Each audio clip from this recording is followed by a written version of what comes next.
কালিয়াকৈর উপজেলা এবং গাজীপুর সিটি কর্পোরেশনের ৭ থেকে ১২ নং ওয়ার্ড নিয়ে গঠিত গাজীপুর ১ আসন। শিল্প কারখানা ও কৃষি নির্ভর এই আসনের মোট ভোটার সংখ্যা প্রায় ৬,৯৬,০০০।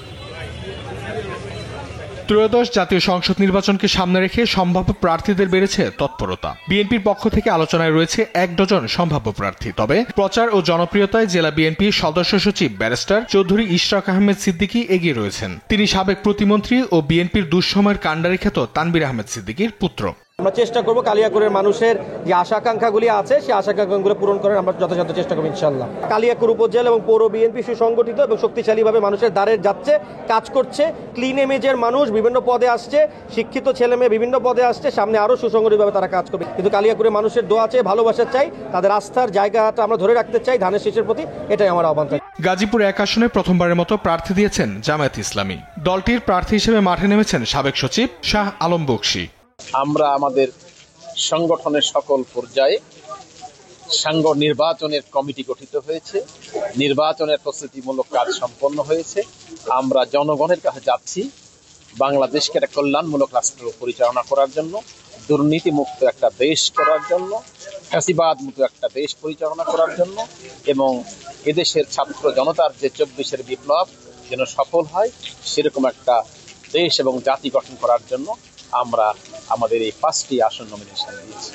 এছাড়া জাতীয় নাগরিক পার্টি, এনসিপি, জাতীয় পার্টি, জাকের পার্টি ও গণ অধিকার পরিষদের প্রার্থীরাও প্রার্থিতা জাগান দিয়ে গণসংযোগ করছেন। দেশের মানুষ পরিবর্তন চায়, মনে করে নতুন কাউকে দিয়ে দেশের এই আবার পরিবর্তন করা সম্ভব। অতীতে আমাদের কোনো ব্যাড রেকর্ড নেই, আমরা দুর্নীতির সাথে জড়িত ছিলাম না, আমরা কোনো অপকর্মের সাথে জড়িত ছিলাম না। মানুষ যেহেতু পরিবর্তন চায় সেই হিসেবে আমাদের গণ অধিকার পরিষদকে মানুষ ভোট দেবে, এটা আমরা প্রত্যাশা করছি। যেহেতু আমাদের কমিটি এখনো ঘোষণা করা হয়নি, তো আমরা আমাদের জায়গা থেকে কমিটি ঘোষণা হওয়ার আগ পর্যন্ত যারা দায়িত্বশীল আছি তারা কাজ করে যাচ্ছি। বাংলাদেশের মানুষ নতুন যেই রাজনীতির বন্দোবস্তকে কথা বলছে সেটা প্রতিষ্ঠিত হোক, সেটা নিয়ে আমরা ভাবছি। তবে সাধারণ ভোটারদের প্রত্যাশা সুষ্ঠু শান্তিপূর্ণ নির্বাচন এবং যোগ্য প্রার্থী বাছাইয়ের সুযোগ।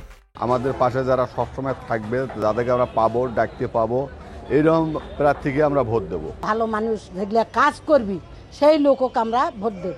তরুণ ভোটাররা বলছেন সুষ্ঠু ও শান্তিপূর্ণ নির্বাচন করতে হলে সরকারের পাশাপাশি রাজনৈতিক দলগুলোকেও দায়িত্বশীল হতে হবে। পাশাপাশি তারা চায় যোগ্য ও সৎ নেতৃত্ব। আগামী প্রজন্মকে যে সামনের দিক এগিয়ে নিয়ে যেতে পারবে, আমাদের দেশকে সুন্দরভাবে গড়তে পারবে, আমরা এরকম নেতৃত্বই চাই। যে কিনা সবসময় আমাদের পাশে থাকবে এবং আমাদের সুখে দুঃখে সবসময় আমরা কাছে পাবো, এরকম প্রার্থী আমরা চাই। উন্নয়নমূলক কাজকর্ম করবে এবং জনগণের পাশে থাকবে এমন একজন যোগ্য ব্যক্তিকে ভোট দিয়ে নির্বাচিত করতে চাই। গাজীপুর ১ আসনের রাজনৈতিক মাঠে যতদিন যাচ্ছে ততই বাড়ছে সম্ভাব্য প্রার্থীদের প্রতিদ্বন্দ্বিতা ও উত্তেজনা। অঙ্কন চৌধুরী, দেশ টিভি, ঢাকা।